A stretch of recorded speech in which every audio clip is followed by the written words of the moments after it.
The Sisi Nisifuna mega rally in Kakamega, followed by very successful stopovers in Mbale, Vihiga County, was a huge, huge success, no matter how you want to look at it.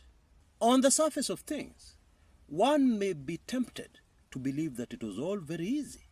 Everything went like clockwork.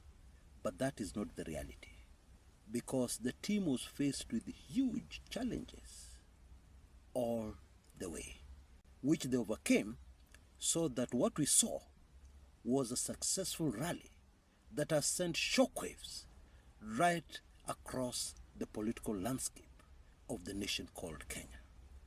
Now, I want us to go very quickly into those challenges because I believe they're very instructive. They tell us a lot about Team Sifuna.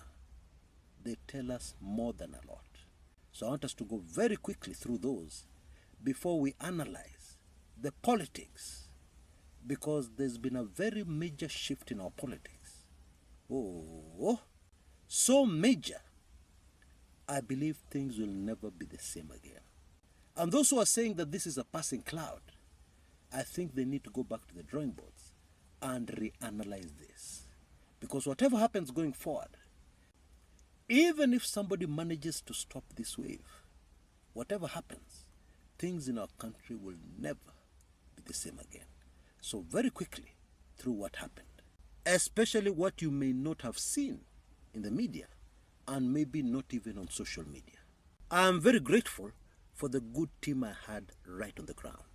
For starters, they did not even land in Kisumu, as had been planned, because reports came through that there had been some goons, some youths organized outside the airport who were going to make life very difficult for the Sisi Nisifuna people. And so the aircraft was diverted at the last minute away from the Kisumu airport to land in Webuye.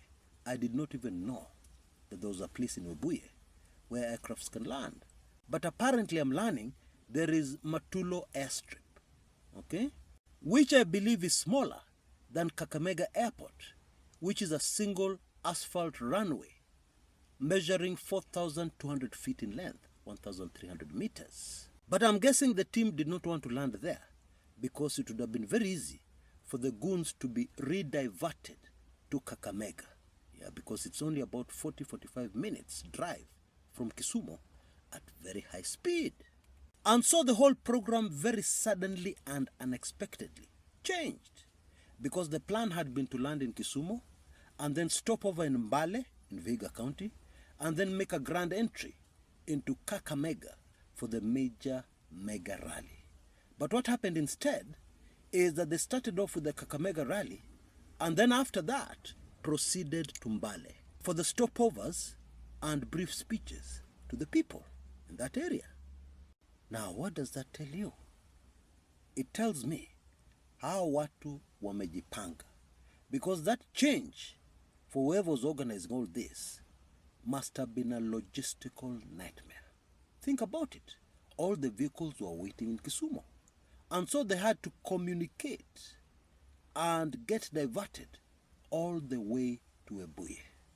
It is very clear that those supporting the state, and indeed the state, were very determined to disrupt this rally and to make sure it did not happen.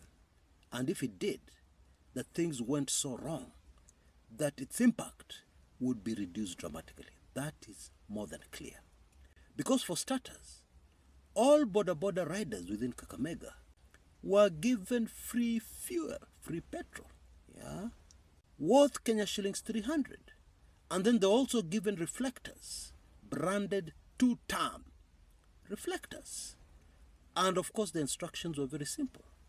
Disrupt that meeting, you will get protection from the police, and make sure there is a heavy 2-term presence to counter this 1-term meeting. I'm sure you get what I'm trying to drive at. But those who did not want this meeting to happen did not stop there. During the actual rally, in fact, Sifuna had just started speaking, somebody lobbed tear gas into the crowd. Zima hiyo kitu tuendelee na mkutano. Weka jacket. Zima hiyo kitu kama bangi ya jana. Huh? Eish. Now. Niseme, nisiseme. Wacha niseme. You know, Kakamega is infamous for banking. Many of the youths there have a reputation for partaking of the weed made famous by the late Bob Marley. And so shall we say what Sifuna was doing was trying to communicate in a language that his audience would quickly understand. My informants on the ground are telling me something that I'm still trying to wrap my mind around. Walizima hiyo kitu na maji. They put it off by soaking it with water. And even more interesting, because I'm sure you're asking the question, where did the water come from? They came to the meeting with drums, jerrycans of water. They were prepared. I believe if you get time to review the videos of the Kakamega Mega Rally, you will notice that those who attended, most of them were already armed, with rungus and sticks. Bottom line, they were prepared for anything.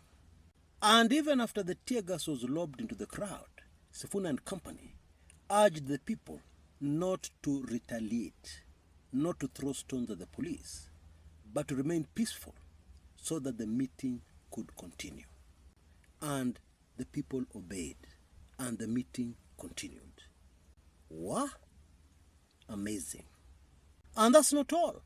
It seems that they had a system, pre-arranged, pre-organized, of quickly identifying disruptors, who were dealt with mercilessly. And on several occasions, Sifuna and company had to urge the people to stop what they were doing to these disruptors, and take them to hospital. In the end, they were handed over, to the dais, to the leaders.